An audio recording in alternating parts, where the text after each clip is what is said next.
Hello friends, welcome back to my YouTube channel Ravi is and science. Friends, आज के इस lecture में हम क्रॉप इंप्रूवमेंट सेकंड या रवि क्रॉप से रिलेटेड कुछ इंपॉर्टेंट वन लाइनर टाइप के क्वेश्चंस को डिस्कस करेंगे। साथियों, आज के इस लेक्चर में हमने जिन जिन क्रॉप्स को इंक्लूड किया है उसमें वीट क्रॉप है, ग्राम क्रॉप है, पोटैटो और शुगर केन, ये कुछ प्रमुख फसलों को हमने इसमें इंक्लूड किया है इस लेक्चर में। और इस लेक्चर में हमने लगभग 150 प्रश्नों को जो है सम्मिलित किया है, इंक्लूडेड किया है। तो आइए लेक्चर को स्टार्ट करते हैं और वन बाई वन जो भी इंपॉर्टेंट वन लाइनर टाइप के क्वेश्चन हैं उनको डिस्कस करते हैं। साथियों, साथ ही साथ एक बात और आपको बता दें कि इस लेक्चर में हम ज़्यादा चीज़ों को डिस्कस नहीं करेंगे क्योंकि टाइम बहुत ही ज़्यादा कम है आपके पास, और इसलिए ज़्यादा डिस्कस करने से कोई विशेष फ़ायदा नहीं है। आप बस प्रश्नों को एक सरसरी निगाह से आप देखते जाइए उनके उन प्रश्न और उत्तरों को, और आपको एग्जाम में इससे जो बेनिफिट हो जाए बस वही सबसे बेहतर है। आइए स्टार्ट करते हैं। पहला प्रश्न है botanical name of Mexican dwarf wheat. जो मैक्सिकन डॉर्फ वीट है इसका वानस्पतिक नाम क्या है? साथियों, ये 87% एरिया को कवर करता है वर्ल्ड वाइड और इसका नाम है ट्रिटिका मेस्टियम और इसका जो क्रोमोसोम नंबर है वो है 42। इसकी फैमिली है ग्रेमनी फैमिली और इसका ओरिजिन है साउथ वेस्ट एशिया या टर्की से आप कह सकते हैं। प्रोटीन कंटेंट है इसका 10 से 12% और फैट का परसेंटेज है इसका 1.5%, लगभग 1.5%। इसमें फाइबर जो कंटेंट है 1.2% है और साथ ही इसमें जो कार्बोहाइड्रेट का जो परसेंटेज है वो 67 से लेकर के 70%, या आपको जो है कभी कभी 70% के समथिंग दिखाई देगा। आपको जो आपको एग्जाम में आ सकता है वो 70% के समथिंग आपको दिखाई देगा। 67 से 72% तक ये वेरी करता है। इसका सेलिंग परसेंटेज है 60%, हार्वेस्ट इंडेक्स है 40 से 45%। चलिए आगे चलते हैं। How many tillers in 1 meter square area in wheat field. 1 meter जो स्क्वायर एरिया है गेहूं के खेत में, उसमें कितने टिलर्स, उसमें कितने कल्ले हो सकते हैं, निकल सकते हैं? तो 230 से लेकर के 340 तक टिलर्स या कह सकते हैं कि कल्ले निकल सकते हैं या निकलते हैं 230 से 340। 1 मीटर स्क्वायर में 1 मीटर लंबाई और चौड़ाई वाले जो क्षेत्र है उसमें 230 से लेकर 340 तक टिलर्स जो है इसमें निकलते हैं। अगला क्वेश्चन है टेस्ट वेट इसका, यानी 1000 सीड का वेट 40 ग्राम होता है और साथ साथ फाइलेरिस माइनर का भी पूछ लेता है। फाइलेरिस माइनर का जो टेस्ट वेट होता है साथियों वो 2 ग्राम होता है, इसको भी याद रखिएगा। Nitrogen bio fertilizer use for wheat crop. Wheat के क्रॉप में जो नाइट्रोजन बायो फर्टिलाइजर यूज किया जाता है वो है एस्टोबैक्टर। एस्टोबैक्टर जो है बायो फर्टिलाइजर के रूप में इस्तेमाल किया जाता है। अगला क्वेश्चन है व्हाट स्टेपल फूड इज। तो प्रमुख खाद्य फसल कौन सी है साथियों? तो वीट जो है आपका एरिया और प्रोडक्शन दोनों के मामले में वर्ल्ड की नंबर 1 जो है क्रॉप बनी जाती है। अगला क्वेश्चन है इन्फ्लोरेसेंस नोन एज। इसका जो वीट का जो इन्फ्लोरेसेंस है, गेहूं का जो पुष्पक्रम है वो क्या है साथियों? तो स्पाइक ऑफ स्पाइकलेट कहते हैं। इसके पुष्पक्रम को स्पाइक ऑफ स्पाइकलेट या ईयर या हेड भी लिखा होगा तो वो भी आप सही मान लीजिएगा। नेक्स्ट अगला क्वेश्चन है the type of fruit of wheat crop. गेहूं की फसल का जो है, गेहूं की फसल what the type of fruit of wheat crop. जो गेहूं है या गेहूं की फसल है, इसका जो फ्रूट है उसका टाइप क्या है? तो उसका फ्रूट टाइप है कैरियोप्सिस। नेक्स्ट अगला क्वेश्चन है seed rate of wheat crop.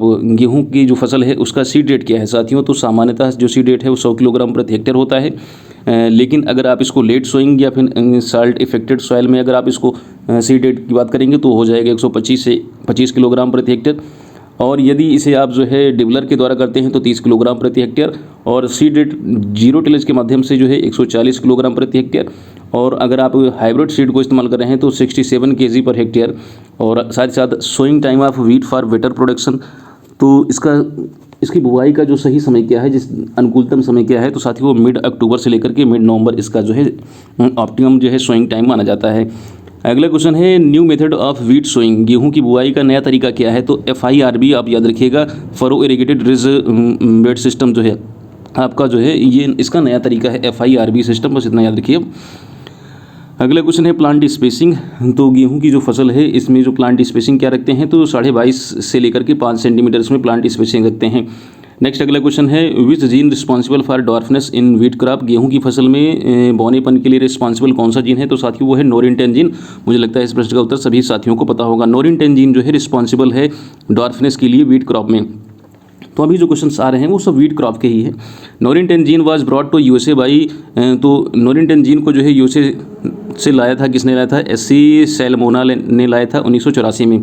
SC Salmonella ने 1984 में नोरिनटेन जीन को जो है ब्रॉट किया था, वहाँ से लाया था USA से।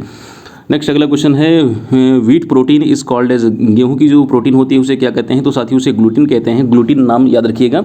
बहुत सारे साथियों को पता है इस प्रश्न का उत्तर। Cropping intensity of maize, potato और वीट, मेज और पोटैटो और वीट का क्रॉपिंग इंटेंसिटी क्या होगा? तो साथियों 300% होगा। नेक्स्ट अगला क्वेश्चन है क्लाइस्टोगेमी वाज फाउंड इन, तो क्लाइस्टोगेमी किसमें पाया जाता है? तो वीट और बार्ले में, याद रखिएगा इनमें क्लाइस्टोगेमी बहुत ही कॉमन है। नेक्स्ट अगला क्वेश्चन है pseudo serial is, pseudo serial किसे कहा जाता है? तो बक वीट को हम स्यूडो सीरियल के नाम से जानते हैं। नेक्स्ट अगला क्वेश्चन है multi line in wheat are produced by, multi line जो है गेहूं में हम प्रोड्यूस करते हैं तो बाय क्रॉस ब्रीडिंग द्वारा मल्टी लाइन को प्रोड्यूस करते हैं। नेक्स्ट अगला question the scientific name of pink stem borer, pink stem borer का जो है वैज्ञानिक नाम क्या है? तो साथियों सेसामिया इन्फेरेंस, सेसामिया इन्फेरेंस, याद रखिए सेसामिया इन्फेरेंस, ये पिंक स्टेम बोरर का बॉटनिकल नेम है, इसका साइंटिफिक नेम है, बॉटनिकल नहीं बोलेंगे, साइंटिफिक नेम बोलेंगे, सेसामिया इन्फेरेंस। नेक्स्ट अगला क्वेश्चन है wheat stem borer Sesamia inferens attack in, ये जो स्टेम बोरर है पिंक स्टेम बोरर ये कब अटैक करता है? तो साथियों रात में अटैक करता है, ये नॉकटर्नल है। अगला क्वेश्चन है एलोहेक्साप्लाइडी फाउंड इन, एलोहेक्साप्लाइडी पाया जाता है तो वीट में एलोहेक्साप्लाइडी पाया जाता है, ये एलोहेक्साप्लाइड है।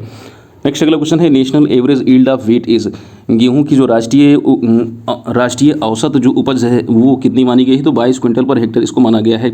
इसका जो एवरेज यील्ड जो है नेशनल वाइज राष्ट्रीय स्तर पर जो है तो 22 क्विंटल पर हेक्टेयर माना गया है। इन इंडिया द मैक्सिमम एकड़ and production of wheat is in, Bharat में सबसे ज़्यादा जो है क्षेत्रफल की तुलना में या जिसे आप एकड़ कह सकते हैं और प्रोडक्शन की तुलना में कौन सा राज्य जो है नंबर 1 पर है, टॉप पर है? तो साथी वो है यूपी है, उत्तर प्रदेश है। नेक्स्ट अगला क्वेश्चन है when seed is dropped by hand in furrow it's known as, जब बीजों को जो है फरो में या कूड़ में डाला जाता है तो इस मेथड को क्या कहते हैं? तो इसे केरा मेथड कहते हैं। When seed is dropped by hand, जब हाथों से जो है सीड को ड्रॉप किया जाता है, डाला जाता है, किस में डालते हैं? इन फरो कूड़ में, इट्स नोन एज, इसे क्या कहा जाता है? इसे केरा मेथड कहते हैं। जब हाथ के द्वारा जो है बीज की बुआई की जाती है फरो में तब इसे केरा मेथड कहते हैं, याद रखिएगा केरा मेथड है। सेमिनल रूट्स जो होती हैं वो किस प्रकार की रूट हैं? साथ ही ये टेम्पररी रूट्स होती हैं। मार्कोनी वीट इस, मार्कोनी वीट हम कहते हैं ट्रिटिकम ड्यूरम को, इसका जो साथियों जो क्रोमोसोम नंबर है वो आपका 28 है, 2n=28, ये टेट्राप्लॉइड है। Emmer wheat is known as, emmer wheat को हम जानते हैं ट्रिटिकम डाइकोकम के रूप में, ट्रिटिकम डाइकोकम ये भी आपके टेट्राप्लॉइड है, इसका भी क्रोमोसोम नंबर 2n या 4x=28 है। The highest grown wheat species in India, भारत में सबसे ज़्यादा जो है जो उगाई जाती है गेहूं की जो है स्पीसीज वो कौन सी है? तो साथ ही वो ट्रिटिकम एस्टिवम है, 87% जो है 87% जो है क्षेत्र को कवर करती है। The highest grown wheat species in India that's Triticum aestivum, Triticum aestivum जो है 87% एरिया को कवर करती है। अगला क्वेश्चन है first man made cereal is, मानव के द्वारा पहले बनाई गई जो है सीरियल या खाद्यान्न फसल क्या है? तो ट्रिटिकेल है। आर्टिफिशियल जिसे आप कह सकते हैं या मैन मेड जो सीरियल है वो ट्रिटिकेल है। Triticale is a crossing of, triticale को किससे बनाया गया है? तो गेहूं और राई है, यहाँ रेट नहीं है, राई है, RYE, गेहूं और राई के बीच में क्रॉस करके बनाया गया है। Triticale is a crossing of wheat and rice, साथियों राई, वीट एंड राई को क्रॉस करके ट्रिटिकेल को बनाया गया है, जो कि मैन मेड या कह सकते हैं आर्टिफिशियल या मैन मेड सीरियल के रूप में जिसे जाना जाता है। The variety best suited for sowing in rainfed areas, rainfed areas में सबसे अच्छी वैरायटी मानी जाती हैं तो साथियों C306, सुजाता, सेरा और मुक्ता, ये मिक्ता नहीं है मुक्ता है, MUKTA, मुक्ता याद रखिएगा, सेरा और मुक्ता। नेक्स्ट अगला क्वेश्चन है both blight and rust resistant varieties, blight और रस्ट रेजिस्टेंट वैरायटीज़ दोनों के रूप में कौन सी वैरायटियाँ मानी जाती हैं? तो साथियों UP 2425, PBW 273 और WH 291, याद रखिएगा UP 2425, PBW 273 और WH 291 ये ब्लाइट और रस्ट रेजिस्टेंट वैरायटीज़ हैं। अगला क्वेश्चन है, नेक्स्ट अगला क्वेश्चन है Marconi wheat varieties, Marconi wheat varieties are, Marconi wheat की वैरायटीज़ कौन कौन सी हैं साथियों? तो इसकी वैरायटियाँ हैं जयराज, मेघदूत, मालविका और SD 4530। मार्कोनी वीट वैरायटीज़ जो है जयराज हैं, मेघदूत हैं, मालविका हैं और SD 4530। इंपॉर्टेंट क्वेश्चन है, इसको भी याद रखिएगा। Most important crop varieties during green revolution, जब हरित क्रांति आई थी तो उस समय सब गेहूं की सबसे अच्छी वैरायटी साबित हुई थी, कौन सी थी? तो साथ ही वो थी SD 2329। SD 2329 ग्रीन रेवोल्यूशन में एक इंपॉर्टेंट रोल प्ले करने वाली वैरायटी थी, SD 2329 को याद रखिएगा। ग्रीन रेवोल्यूशन में हरित क्रांति में गेहूं के रूप में जो है एक इंपॉर्टेंट रोल प्ले करने वाली वैरायटी थी SD 2329। नेक्स्ट अगला क्वेश्चन है single gene dwarf variety of wheat, गेहूं की एक जीन के द्वारा जो है जो डॉर्फ वैरायटी थी वो कौन थी? सोनालिका थी, लरमा रोजो 64A और गिरजा, ये सिंगल जीन डॉर्फ वैरायटी है। डबल जीन डॉर्फ वैरायटी के रूप में कौन कौन थी? कल्याण सोना थी, छोटी लरमा, जनक SD 2204 और UP 215, प्रताप अर्जुन सोनारा 64, ये डबल जीन डॉर्फ वैरायटी थी। याद रखिए, फिर से एक बार इसको पढ़ लेते हैं। कल्याण सोना है, छोटी लरमा है, जनक है SD 2204 है, UP 215, प्रताप अर्जुन सोनारा 64, ये double gene dwarf variety gene है, double gene dwarf variety of wheat है। उसके बाद ट्रिपल जीन द्वारा जो है जो सिंगल जीन वाली डॉर्फ वैरायटी है, डबल जीन वाली डॉर्फ वैरायटी है और ट्रिपल जीन वाली डॉर्फ वैरायटी, इसमें से क्वेश्चन आपको जरूर आएगा एग्जाम में, देख लीजिएगा। नेक्स्ट अगला क्वेश्चन है ट्रिपल जीन वाली, तो ट्रिपल जीन में है हीरा है, मोतीलाल है, मोती है और लाल है, अलग अलग है, मोती और लाल, बादशाह, ज्योति, जवाहर, संगम, UP 301 और UP 319, ये जो है आपका ट्रिपल जीन डॉर्फ वैरायटी है। नेक्स्ट अगला क्वेश्चन है late sowing varieties of wheat, गेहूं की जो देर से बुआई करने वाली किस्में हैं कौन सी हैं? तो सरबती, सोनारा, सोनालिका, लोक वन, ये कुछ वैरायटीज़ हैं जो लेट वैरायटी हैं गेहूं की जो देर से बुआई करने वाली जो किस्में हैं, सरबती, सोनारा है, सोनालिका है और लोक वन याद रखिएगा, इंपॉर्टेंट वैरायटी है, पूछ सकता है लोक वन। नेक्स्ट अगला क्वेश्चन है when come the turning point in wheat production in India, भारत में कब जो है टर्निंग पॉइंट के रूप में जो है गेहूं की उत्पादन में आया? तो साथियों 1963 में आया, जब डॉर्फ वैरायटी इंट्रोड्यूस हुई थी तो उस समय जो है टर्निंग पॉइंट आया गेहूं के उत्पादन में 1963 में।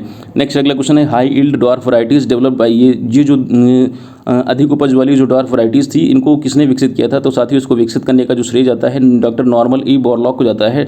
नॉर्मल ई बोरलॉग जो है इन्होंने जो है हाई यील्ड डॉर्फ वैरायटीज़ को डेवलप किया था। अगला क्वेश्चन था variety of wheat which is resistant to all the 3 rust, गेहूं की वो वैरायटियाँ वो किसमें जो कि तीनों ही प्रकार के रस्ट से रेजिस्टेंट थी? तो साथियों उसमें इंपॉर्टेंट है एक वैरायटी छोटी लरमा जो है आपका ब्लैक, ब्राउन और येलो तीनों प्रकार के रस्ट से रेजिस्टेंट वैरायटी थी। नेक्स्ट अगला क्वेश्चन है common herbicide use to control weed in wheat, गेहूं में जो है सामान्य जो है कह सकते हैं खरपतवारों को नष्ट करने के लिए कौन सा जो है हर्बिसाइड यूज किया जाता है? तो साथियों वो है 2,4-D 2,4-डाइक्लोरोफेनॉक्सास्टिक एसिड, ये आपका 2,4-D जो है आपका एक कॉमन हर्बिसाइड के रूप में इस्तेमाल किया जाता है व्हीट में। नेक्स्ट अगला क्वेश्चन है important mimicry weed of wheat is, गेहूं का जो है मिमिक्री वीड के रूप में जो है जाना जाता है तो फेलेरिस माइनर को माना जाता है, फेलेरिस माइनर से गेहूं का मामा कहते हैं।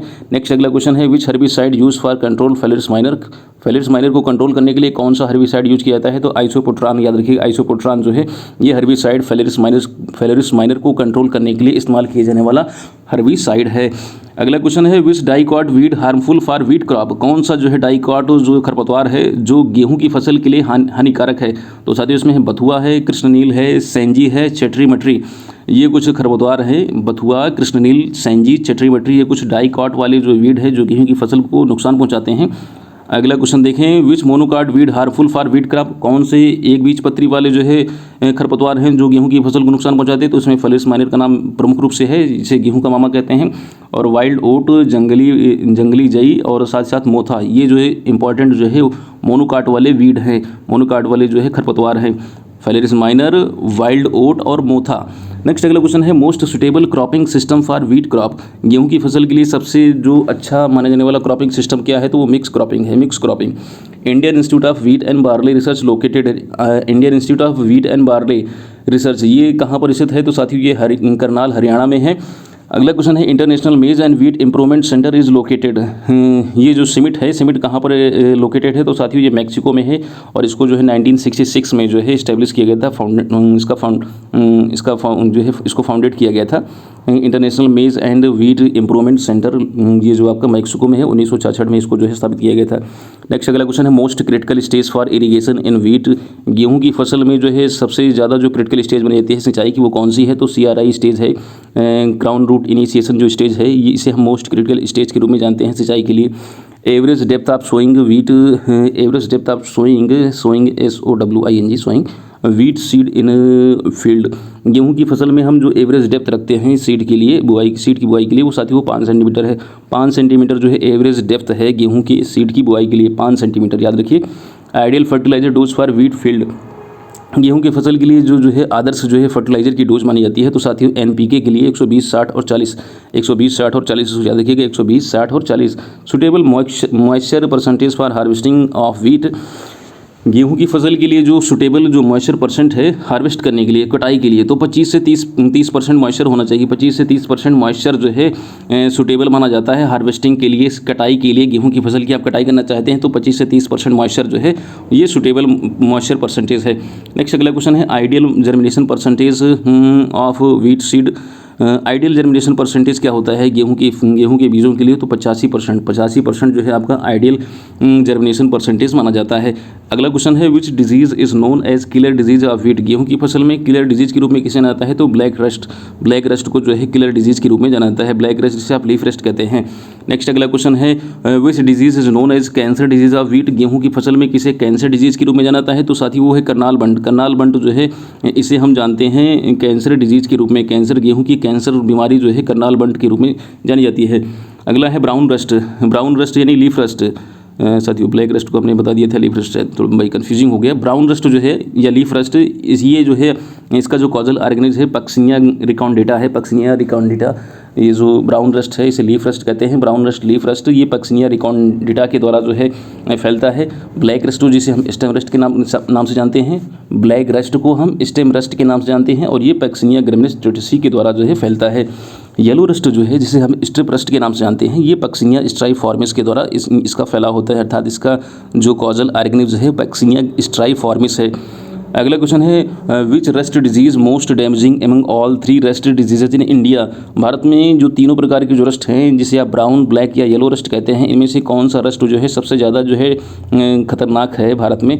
तो साथियों जो ब्राउन रस्ट जिसे आप लीफ रस्ट कहते हैं, ये बहुत ज़्यादा खतरनाक जो है रस्ट है ब्राउन रस्ट जो है ये तीनों प्रकार के रस्ट में ब्राउन, ब्लैक एंड येलो में ब्राउन रस्ट जिसे आप लीफ रस्ट कहते हैं, ब्लैक रस्ट जिसे आप स्टेप रस्ट कहते हैं और येलो रस्ट जिसे आप स्ट्रिप रस्ट कहते हैं। तो ये जो इस ब्राउन वाला है ये बहुत ही ज़्यादा खतरनाक है इन तीनों प्रकार के रस्ट में भारत में। करनाल बंट का कॉजल ऑर्गेनिज्म क्या है? तो साथियों नियोसिया इंडिका जो है आपका करनाल बंट का कॉजल ऑर्गेनिज्म है। Powder mildew of wheat caused by, जो पाउडर मिल्ड्यू जो डिजीज़ है, जो बीमारी है, ये किसके द्वारा फैलती है? इसका कारण क्या है? तो साथियों ये इरिसिफी ग्रेमिनिस के द्वारा जो है, इरिसिफी ग्रेमिनिस ट्रिटिसी, इसके द्वारा जो है पाउडर मिल्ड्यू ऑफ व्हीट का जो है फैलाव होता है, अर्थात उसका ये कॉजल ऑर्गेनिज्म है इरिसिफी ग्रेमिनिस ट्रिटिसी। नेक्स्ट अगला क्वेश्चन है सीरियस पेस्ट ऑफ व्हीट। गेहूं का सीरियस पेस्ट है कौन? तो साथियों वाइट ग्रब और टर्माइट ये जो है गेहूं के सीरियस पेस्ट के रूप में जाने जाते हैं। Which pest attack all the parts of the plant. कौन सा जो पेस्ट है जो गेहूं के सभी पार्ट्स पर अटैक करता है? तो साथियों वो टर्माइट है। टर्माइट जो है ये गेहूं के सभी पार्ट्स पर, सभी भागों पर अटैक करता है। In cloudy weather, high humidity and low temperature condition which disease is more likely in wheat. कह रहे हैं कि जब क्लाउडी वेदर हो, जब हाई ह्यूमिडिटी हो या लो टेम्परेचर हो, तो ऐसी कंडीशंस में, ऐसी सिचुएशन में कौन सी बीमारी होने के ज़्यादा चांसेस रहते हैं? तो साथियों रस्ट डिजीज़ है ये, इसके फैलने के चांसेस बहुत ज़्यादा रहते हैं ऐसी सिचुएशन में। Which chemical use for rat control in wheat field. गेहूं की फसल में चूहों के नियंत्रण के लिए कौन सा जो है रसायन इस्तेमाल किया जाता है? तो एल्युमिनियम फास्फेट इस्तेमाल किया जाता है। एल्युमिनियम फास्फेट का इस्तेमाल करते हैं चूहों के कंट्रोल के लिए गेहूं की फसल में। अगला क्वेश्चन है wheat is a which type of plant. गेहूं किस प्रकार का पौधा है? तो साथियों ये सेल्फ पॉलिनेटेड है, लॉन्ग डे प्लांट है और C3 प्लांट है। Self pollinated, long day plant और C3 प्लांट के रूप में गेहूं की हम पौधे को जानते हैं। अगला क्वेश्चन है रिक्वायर्स ए कोल्ड पीरियड या chilling vernalization during early growth के लिए क्या चाहिए होता है? तो कोल्ड पीरियड चाहिए होता है या चिलिंग पीरियड चाहिए होता है। शुरुआती अवस्था में जब गेहूं जो है, जब CRI स्टेज तक कह सकते हैं कि वहाँ तक जो है लगभग 1 महीने तक जो है गेहूं की फसल को हमें चाहिए, क्या चाहिए? कोल्ड पीरियड चाहिए। उसको सही तरीके से जो है डेवलप होने के लिए कोल्ड पीरियड की आवश्यकता होती है। नेक्स्ट अगला क्वेश्चन है test weight of Phalaris minor. जो फेलेरिस माइनर है जिसे आप गेहूं का मामा कहते हैं, इसका टेस्ट वेट क्या है? तो 2 ग्राम है और गेहूं का जो है 40 ग्राम है, याद रखिए। नेक्स्ट अगला क्वेश्चन है विच state has highest productivity of wheat crop. कौन सा जो स्टेट है जहाँ की प्रोडक्टिविटी सबसे ज़्यादा है? तो साथियों वो है पंजाब की प्रोडक्टिविटी सबसे ज़्यादा मानी जाती है पंजाब की। नेक्स्ट अगला question the highest productivity of wheat in Punjab due to nearly 100% of area of wheat is under irrigated conditions and high doses of fertilizer consumptions.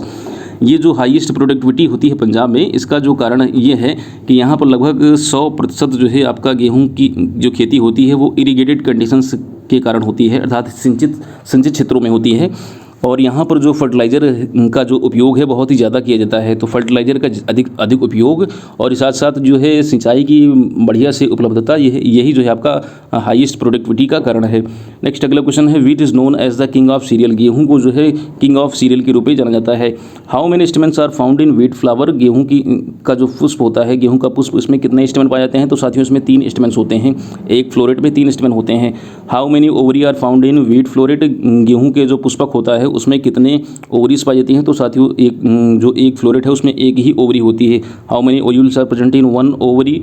तो जो ओवरी होती है, ओवरी में कितने ओयूल्स पाए जाते हैं। तो साथियों ओवरी में एक ही ओयूल होता है।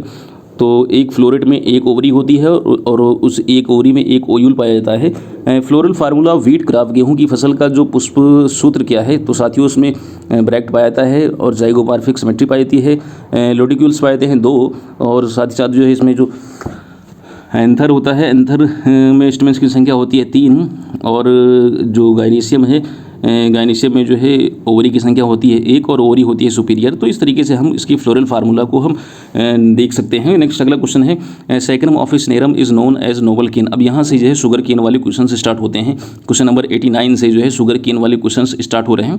तो Saccharum officinarum is known as noble cane.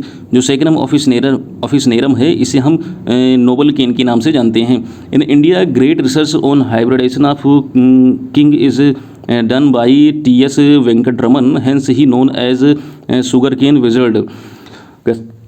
जो भारत है, भारत में जो है किंग नहीं, यहाँ पर केन है, हाइब्रिडाइजेशन ऑफ केन, किंग नहीं ये केन है।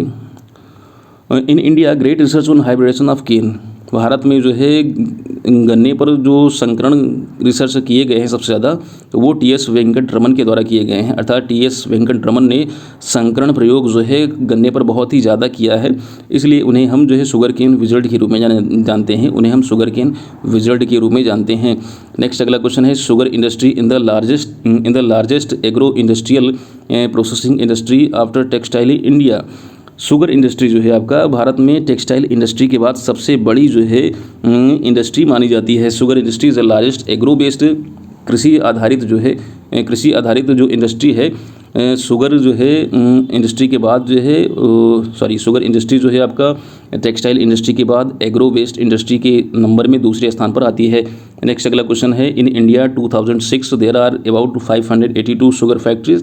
ये पुराना डाटा है थोड़ा सा, 2006 की बात करें। 2006 में भारत में जो है 582 शुगर फैक्ट्रीज थी और जिसमें से अधिकांश 134 फैक्ट्री जो थी महाराष्ट्र में थी sugar factories. The maximum sugar factories 317 are in cooperative sector. इनमें से जो 317 है ये जो है आपका कोऑपरेटिव सेक्टर वाली फैक्ट्रीज़ हैं और प्राइवेट सेक्टर की 203 फैक्ट्रीज़ हैं। नेक्स्ट अगला क्वेश्चन देखें, which country has the highest area under sugar cane cultivation. किस देश में जो है सबसे ज़्यादा जो है शुगर केन की कल्टीवेशन से रिलेटेड सबसे ज़्यादा एरिया आता है। तो साथियों भारत में सबसे बड़े क्षेत्र पर कह सकते हैं कि सबसे अधिक क्षेत्र पर जो है गन्ने की फसल का जो है उत्पादन किया जाता है। गन्ने की फसल को हम कल्टीवेट करते हैं। पूरे वर्ल्ड वाइड बात कर रहे हैं, पूरे वर्ल्ड वाइड जो है भारत में सबसे ज़्यादा क्षेत्रफल गन्ने की फसल की खेती से संबंधित होता है। नेक्स्ट अगला क्वेश्चन है, which country has the highest production of sugar cane in the world. कौन सी कंट्री है जहाँ पर सबसे ज़्यादा जो है उत्पादन होता है। तो साथियों ब्राज़ील है। नेक्स्ट अगला क्वेश्चन है, which country has the highest productivity of sugar cane. कहाँ की हाईएस्ट प्रोडक्टिविटी है गन्ने के मामले में। तो साथियों वो है पेरू। नेक्स्ट अगला क्वेश्चन है, in India which state has the highest area in production under sugar cane. Sugar cane के अंतर्गत भारत के किस राज्य में सबसे ज़्यादा जो है एरिया और सबसे ज़्यादा प्रोडक्शन आता है। तो वो है उत्तर प्रदेश। उत्तर प्रदेश एरिया और प्रोडक्शन दोनों के मामले में जो है पहले नंबर पर है उत्तर प्रदेश। नेक्स्ट अगला क्वेश्न है, in India which state has the highest productivity of sugar cane. Bharat में किस राज्य में सबसे ज़्यादा प्रोडक्टिविटी है शुगर केन की। तो साथियों वो है तमिलनाडु में। तमिलनाडु याद रखिए, तमिलनाडु में शुगर केन की प्रोडक्टिविटी सबसे ज़्यादा पाई जाती है। नेक्स्ट अगला क्वेश्चन है, chromosome number of sugar cane. गन्ने का जो है क्रोमोसोम नंबर है। तो साथियों तो ये अलग अलग टाइप्स के हैं। इसमें 2n=20 है। ये पेरिनियल प्लांट के बारे में बताया गया है। अभी आप आगे इसके बारे में और देखेंगे। Chromosome number of sugar cane तो वो आपका 80 है पेरिनियल प्लांट वाले का। नेक्स्ट अगला क्वेश्चन है, inflorescence of sugar cane known as arrow. जो गन्ने का जो इन्फ्लोरेसेंस होता है उसे हम एरो के नाम से जानते हैं। इसका जो पुष्पक्रम होता है इसे एरो कहते हैं और ये एक प्रकार का पेनिकल है, ओपन ब्रांच पेनिकल के रूप में जाना जाता है। अगला क्वेश्चन है C4। ये जो गन्ना जो है C4 intermediate salt day plant है और इसे 12 से लेकर 14 घंटे का जो है सॉल्ट डे जो है टाइम चाहिए। 12 से लेकर के 14 घंटा जो है इसे चाहिए, लाइट चाहिए फ्लावरिंग के लिए। इसको फ्लावरिंग के लिए 12 से 14 घंटे का टाइम चाहिए, डे लाइट चाहिए। नेक्स्ट अगला क्वेश्चन है, फिर से एक बार देख लेते हैं। जो C4 ये जो गन्ना है, गन्ना जो है C4 और इंटरमीडिएट सॉल्ट डे प्लांट के रूप में जाना जाता है और इसको 12 से 14 घंटे का डे टाइम चाहिए इसकी फ्लावरिंग के लिए। Sugar cane it is tropical plant. Sugar cane जो है ट्रॉपिकल पौधा माना जाता है और ये जो है जो ट्रॉपिकल क्षेत्र है, खासकर भारत का जो सदर्न पार्ट है, वहाँ पर इसका उत्पादन बहुत अच्छी तरीके से होता है। इस तरीके से कह सकते हैं कि साउथ इंडिया, भारत का जो साउथ इंडिया वाला पार्ट है वो जो है इसकी कल्टीवेशन के लिए काफ़ी अच्छा माना जाता है। इसका सेंटर ऑफ ओरिजिन क्या है साथियों? तो इसका centre of origin New Guinea माना जाता है। शुगर केन का, गन्ने का जो सेंटर ऑफ ओरिजिन है वो न्यू गिनी है। सैगरम ऑफिसिनेरम जिसे आप नोबल केन कहते हैं, ये ट्रॉपिकल केन के रूप में जाना जाता है। ये थिक और जूसी होता है और इसमें फाइबर जो है बहुत ही कम होता है। इसका जो क्रोमोसोम नंबर होता है वो 2n=80 होता है। इसका गुणसूत्र संख्या 80 है। सैकरम ऑफिसिनेरम जो है आपका, इसे नोबल केन कहते हैं। ये ट्रॉपिकल केन के नाम से जाना जाता है। ये इसका जो तना होता है वो थिक होता है और जूसी होता है। फाइबर की मात्रा इसमें बहुत ही कम होती है और इसका जो क्रोमोसोम नंबर होता है वो 80 होता है। और सैकरम जो बारबेरी है, इसका जो ओरिजिन प्लेस माना जाता है वो साथियों माना जाता है इंडिया माना जाता है, या इसे इंडियन केन के नाम से जानते हैं। इसमें शुगर की मात्रा तो बहुत ही कम होती है लेकिन फाइबर की मात्रा बहुत ही ज़्यादा होती है। हाई फाइबर कंटेंट होता है विथ थिन स्टॉक। इसका जो स्टॉक होता है वो थिन होता है, थिक नहीं होता है। विथ थिन स्टॉक, इसका जो स्टॉक होते हैं, कह सकते हैं जो इसका स्टेम होता है वो बहुत ही पतला होता है। फिर से एक बार देख लेते हैं। सैकरम बारबेरी जो है इसका ओरिजिन प्लेस माना जाता है इंडिया, या इसे इंडियन केन के नाम से जाना जाता है। इसमें जो सुक्रोज होता है वो लो होता है, फाइबर की मात्रा इसमें ज़्यादा होती है और ये जो है आपका थिन स्टॉक वाला होता है, अर्थात इसका जो स्टेम होता है बहुत ही पतला होता है। सॉल्ट होता है, ये साल्ट नहीं बल्कि सॉल्ट था, याद आ गया कि ये थोड़ा सा मिस्टेक हो गया है, ये सॉल्ट है। Salt and thin stock. इसका जो तना होता है वो छोटा होता है और पतला होता है। नेक्स्ट अगला क्वेश्चन है सैकरम साइनेंसिस। सैकरम साइनेंसिस क्या है साथियों? इसे चाइनीज़ केन के नाम से जाना जाता है। मीडियम सुक्रोज की मात्रा होती है इसमें। हाई फाइबर कंटेंट होता है इसमें, फाइबर की मात्रा ज़्यादा होती है। लॉन्ग एंड थिन स्टॉक, लंबा तो होता है लेकिन जो इसका जो इसकी डायमीटर है वो कम होती है, यानी थिन होता है। लंबा होता है लेकिन पतला होता है। सैकरम जो ऑफिसिनेरम है ये आपका जो है थिक और जूसी होता है, लो फाइबर कंटेंट होता है और ट्रॉपिकल केन के नाम से जाना जाता है, नोबल केन के नाम से जाना जाता है। सैकरम ऑफिसिनेरम ही सबसे अच्छी क्वालिटी वाला गन्ना है। ठीक है, चलिए आगे देखते हैं। नेक्स्ट अगला क्वेश्चन है material use for sowing in known as seed pieces or sets. गन्ने की बुआई के लिए जो हम मटेरियल यूज करते हैं उसे हम सीड पीस कहते हैं या सेट्स के नाम से जानते हैं। उसे सीड पीस या सेट के नाम से जाना जाता है।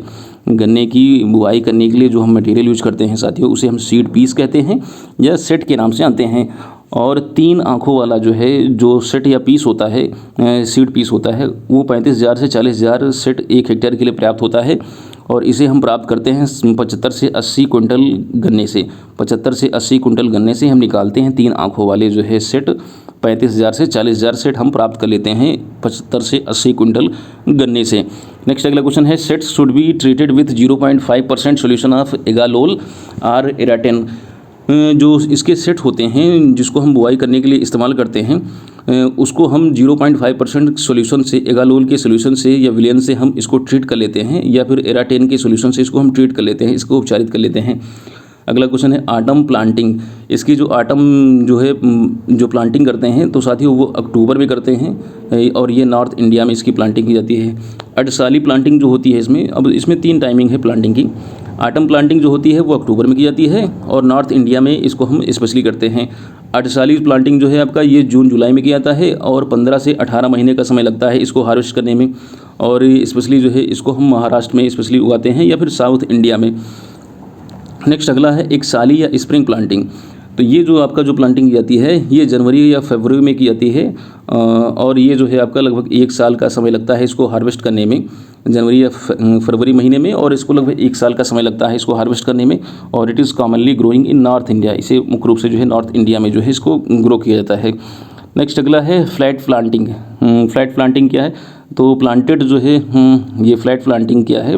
Flat planting planted shallow 8 to 10 centimeter deep furrow at 75 to 90 centimeter distance. ये जो फ्लैट प्लांटिंग होती है इसमें हम जो है इसको जो है कह सकते हैं कि ज़्यादा गहराई पर नहीं बोते हैं, यानी सैलो इसकी सोइंग करते हैं 8 से 10 सेंटीमीटर डीप फरो में और 75 से 90 सेंटीमीटर डिस्टेंस पे इसको बुआई करते हैं। फ्लैट का मतलब यानी ज़्यादा गहराई में नहीं, तो इसको हम 8 से 10 सेंटीमीटर डीप फरो में जो है इसको बुआई करते हैं और 75 से 90 सेंटीमीटर डिस्टेंस में रखते हैं। और इस प्रकार की जो फ्लैट प्लांटिंग होती है नॉर्थ इंडिया में ये बहुत ही ज़्यादा फेमस है। नेक्स्ट अगला क्वेश्चन है फरो मेथड। फरो मेथड क्या है? तो ये जो है आपका followed particularly in heavy soils, इसे जो है आपका जो भारी जो मृदाएँ होती हैं उसमें इसको फॉलो किया जाता है फरो मेथड। और ये 10 से 15 सेंटीमीटर इसको डीप जो है फरो में इसकी बुआई की जाती है नॉर्थ इंडिया में, और about 20 centimetre deep furrow in south India, और साउथ इंडिया में लगभग 20 सेंटीमीटर फरो की हम गहराई रखते हैं।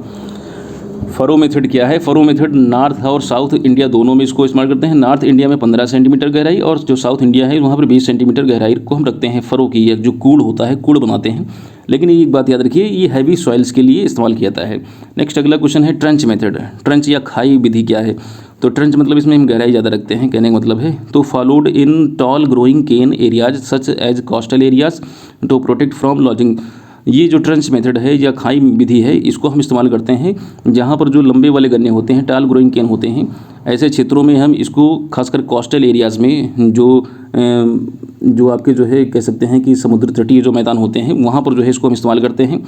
चूँकि वहाँ पर जो गन्ना होता है वो गिरने की समस्या बहुत रहती है, उसकी लॉजिंग की समस्या बहुत ज़्यादा रहती है, तो इससे बचाने के लिए उसको हम गहराई में बुआई करते हैं और एक ट्रेंच टाइप का बना देते हैं। ठीक है। नेक्स्ट अगला क्वेश्चन है हैवी फीडर क्रॉप।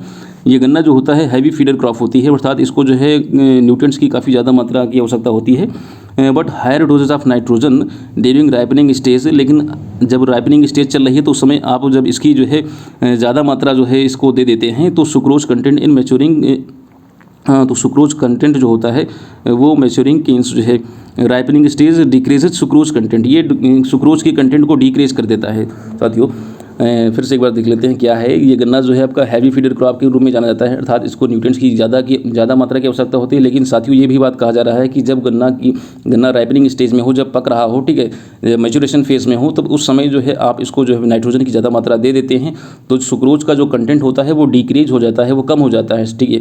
नेक्स्ट अगला क्वेश्चन है रेटूनिंग ऑफ शुगर केन।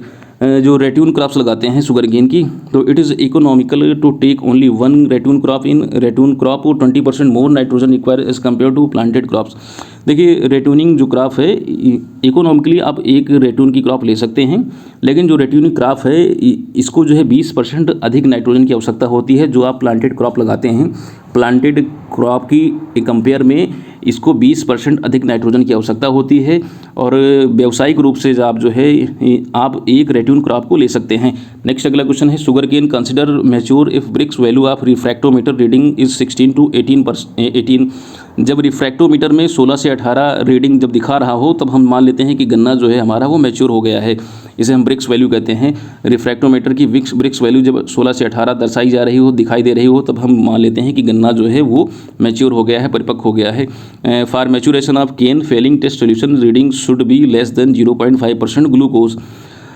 एक और तरीका है इसकी मैच्योरेशन के लिए, फेलिंग टेस्ट करते हैं। फेलिंग टेस्ट में जो है जब इसकी ग्लूकोज की मात्रा 0.5% से कम हो तब हम जान लेते हैं कि गन्ना जो है हमारा वो मैच्योर हो गया है। तो फेलिंग टेस्ट सॉल्यूशंस रीडिंग भी हम इस्तेमाल कर लेते हैं, 0.5% से कम होनी चाहिए ग्लूकोज की रीडिंग। नेक्स्ट अगला क्वेश्चन है potato is known as the king of vegetables. Potato को हम किंग ऑफ वेजिटेबल्स के नाम से जानते हैं। रिच सोर्स ऑफ स्टार्च, ये स्टार्च का अच्छा सोर्स माना जाता है फेरिना, और साथ साथ स्पेशली विटामिन B1 का ये अच्छा सोर्स माना जाता है। सेंटर ऑफ ओरिजिन इसका पेरू है, south America. True potato seed जो था ये TPS जो इसे कहते हैं, इसको रामानुजन ने डेवलप किया था। रामानुजन ने TPS को डेवलप किया था। 100 से लेकर के 150 ग्राम सीड जो है 1 हेक्टेयर के लिए सफिशिएंट होता है। अगर आप TPS सिस्टम से अगर आप पोटैटो को जो है सोइंग कर रहे हैं तब इसमें जो है आपको 100 से लेकर 150 ग्राम सीड जो है 1 हेक्टेयर के लिए नर्सरी के लिए सफिशिएंट होता है। Potato occupies the largest area under any single vegetable in the world.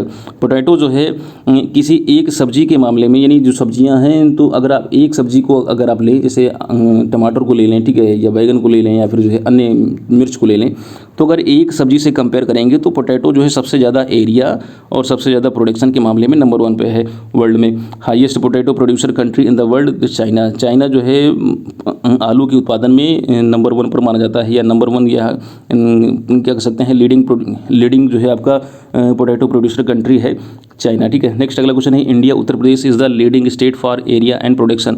Bharat में बात करें तो जो उत्तर प्रदेश है ये जो है आपका लीडिंग स्टेट माना जाता है एरिया और प्रोडक्शन दोनों के मामले में। एरिया और प्रोडक्शन के मामले में जो उत्तर प्रदेश जो है ये लीडिंग स्टेट माना जाता है। अगला क्वेश्चन है प्रोपेगेशन बाय ट्यूबर्स। इसका जो पोटैटो है इसको हम प्रोपेगेट करते हैं ट्यूबर्स के द्वारा, कंद के द्वारा। नेक्स्ट अगला क्वेश्चन है, C3 short day plants from tuberization point of view while flowering point of view long day plant. देखिए जब इसको हम बुआई करते हैं तो बुआई के पर्पज़ से तो ये शॉर्ट डे प्लांट माना जाता है, C3 प्लांट माना जाता है, लेकिन साथियों अगर हम फ्लावरिंग पॉइंट ऑफ व्यू से देखें तो ये लॉन्ग डे प्लांट माना जाता है, तो इस बात को भी आप याद रखिएगा। Fruit type is berry. इसका जो फ्रूट टाइप होता है वो बेरी होता है। And potato requires temperature for satisfied tuber group 17 to 18 degree Celsius. अतः इसके ट्यूबर को सही तरीके से ग्रोथ करने के लिए 17 से 19 डिग्री सेल्सियस टेम्परेचर की आवश्यकता होती है, और इसका जो फ्रूट टाइप है वो बेरी है। नेक्स्ट अगला क्वेश्चन है अर्ली मैच्योरिटी। अर्ली मैच्योरिटी वाली कुछ वैराइटीज़ हैं, तो अर्ली मैच्योरिटी के लिए 75 दिन आवश्यक चाहिए होता है, यानी 75 दिनों की आवश्यकता होती है। अर्ली मैच्योरिटी वाली जो होती है टेक्स 75 डेज। इसमें कुछ वैराइटीज़ हैं, कुफरी चंद्रमुखी है, कुफरी अशोका है, कुफरी ज्योति है, कुफरी अलंकार है, कुफरी लवकर है, कुफरी नवतल है। ये कुछ वैराइटीज़ हैं अर्ली मैच्योरिटी वाली। फिर मीडियम मैच्योरेशन वाली बात करें या मीडियम ड्यूरेशन वाली बात करें तो साथ ही उसमें कुफरी शीतमान है, कुफरी चमत्कार है, कुफरी बादशाह है। ये जो है आपका मीडियम ड्यूरेशन वाली वैराइटीज़ हैं। लेट मैच्योरिटी वैरायटी वाली जो है कुछ वैराइटीज़ हैं, तो इसमें कुफरी देवा है और कुफरी सिंदूरी है।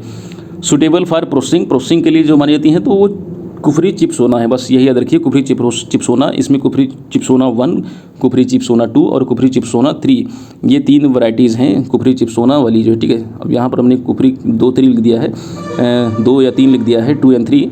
ये साथियों कुफरी चिप्सोना 2 and 3 है, ठीक है। इसको आप समझ लीजिएगा, कुफरी चिप्सोना या इसी कुफरी को यहाँ पर कट कर दीजिए, केवल इतना याद रखिए, कुफरी चिप्सोना 1, 2 and 3 इसकी 3 वैराइटीज़ हैं, कुफरी चिप्सोना 1, कुफरी चिप्सोना 2 और कुफरी चिप्सोना 3।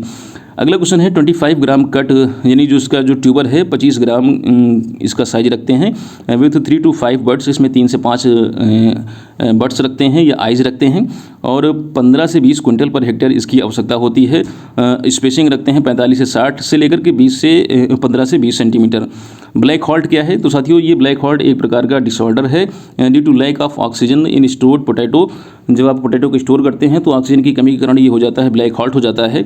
और इंटरनल जो इसका जो टिश्यू होते हैं, टिश्यू वो ब्रेक डाउन हो जाते हैं और वो काले रंग का हो जाता है ब्लैक हॉल्ट में, ठीक है। ब्लैक हॉल्ट जो है आपका ऑक्सीजन की कमी से होने वाला, जब आलू को स्टोर किए रहते हैं तो वहाँ पर ऑक्सीजन की कमी हो जाती है, जिससे जो उसका इंटरनल टिश्यू होता है, ये टिश्यू है, वो ब्रेक डाउन हो जाता है और काले रंग का हो जाता है। नेक्स्ट अगला होलो हार्ट क्या है, तो होलो हार्ट जो है ये नाइट्रोजन, ये जो है आपका नाइट्रोजन की अधिक मात्रा को इस्तेमाल करने के कारण होता है। जब आप इरेगुलरली जो है नाइट्रोजन की मात्रा को अधिक मात्रा में इस्तेमाल कर देते हैं तब ये समस्या उत्पन्न हो जाती है होलो हार्ट की। और इसका जो सेंटर वाला जो पार्ट होता है वो जो है आपका, उसमें वहाँ पर कैविटी हो जाती है, वहाँ पर हॉल हो जाता है, वहाँ पर कह सकते हैं कि स्पेस कैविटी बन जाती है। नेक्स्ट अगला क्वेश्चन है fertilizer KCl not used in solanaceous crop. जो सोलेनेसी फैमिली है इसकी जो फसलें होती हैं उस पर हम पोटेशियम क्लोराइड को इस्तेमाल नहीं करते हैं। पोटेशियम क्लोराइड वहाँ पर जो है अच्छा फर्टिलाइजर नहीं माना जाता है। Pungency in mustard is due to isothiocyanate. Mustard में जो पंजेंसी होती है वो साथियों होती है आइसोथायोसाइनेट के द्वारा जो है मस्टर्ड में पंजेंसी पाई जाती है। अगला क्वेश्चन है due to presence of toxic glucosinolates. इसको याद रखिएगा, ग्लूकोसिनोलेट्स के कारण जो है आपका ये जो ग्लूकोसिनोलेट, जो टॉक्सिक ग्लूकोसिनोलेट जो है प्रेजेंस होता है मस्टर्ड में, इसका जो केक होता है वो अनसुटेबल हो जाता है, अनसुटेबल सोर्स ऑफ प्रोटीन के रूप में जो है माना जाता है, मानव के लिए भी जो है और साथ साथ कैटल्स के लिए भी। Due to presence of toxic glucosinolate its cake it is unsuitable source of protein for both human and cattle. अब कैटल को खिलाएंगे उसके बाद फिर ह्यूमन पर इफेक्ट करेगा, तो ये पाया जाता है इसमें ग्लूकोसिनोलेट्स। इसको याद रखिए, ग्लूकोसिनोलेट्स जो है ये आपका टॉक्सिक मटेरियल होता है। पूसा जय किसान क्या है? तो पूसा जय किसान ये फर्स्ट वैरायटी है ब्रासिका जुन्सिया की, जिसको डेवलप किया था वीएल चोपड़ा ने। और इस वीएल चोपड़ा ने इसको डेवलप किया था किसके द्वारा? तो सोमैटिक हाइब्रिडाइजेशन के द्वारा डेवलप किया था। वीएल चोपड़ा ने सोमैटिक हाइब्रिडाइजेशन द्वारा जो है ब्रासिका जुन्सिया की फर्स्ट वैरायटी इन्होंने डेवलप की थी, पूसा जय किसान ये मस्टर्ड की वैरायटी है। Gram is resource of calcium iron niacin. Gram जो है आपका कैल्शियम आयरन और नियासिन का एक रिच सोर्स माना जाता है। India is the largest producer of gram in the world, और ये शेयर करता है 65% जो है एरिया और 70% टोटल ग्लोबल प्रोडक्शन को। इंडिया जो है सबसे बड़ा जो है प्रोड्यूसर माना जाता है ग्राम का, और ये वर्ल्ड का संसार का जो है 65% एरिया और 70% जो है आपका ग्लोबल प्रोडक्शन को शेयर करता है। तो साथियों ये थे इंपॉर्टेंट 143 वन लाइनर टाइप के क्वेश्चन थे। और इस वीडियो लेक्चर में हो सकता है कि लैंग्वेज थोड़ी इधर उधर हो चुकी है, हमने थोड़ा सा फास्टली जो है इसको कवर करने का प्रयास किया है। तो बस आज के इस लेक्चर में इतना ही। जल्द ही एक नए लेक्चर के साथ, एक नए सब्जेक्ट के साथ आपसे मुलाकात करेंगे। तब तक के लिए जय।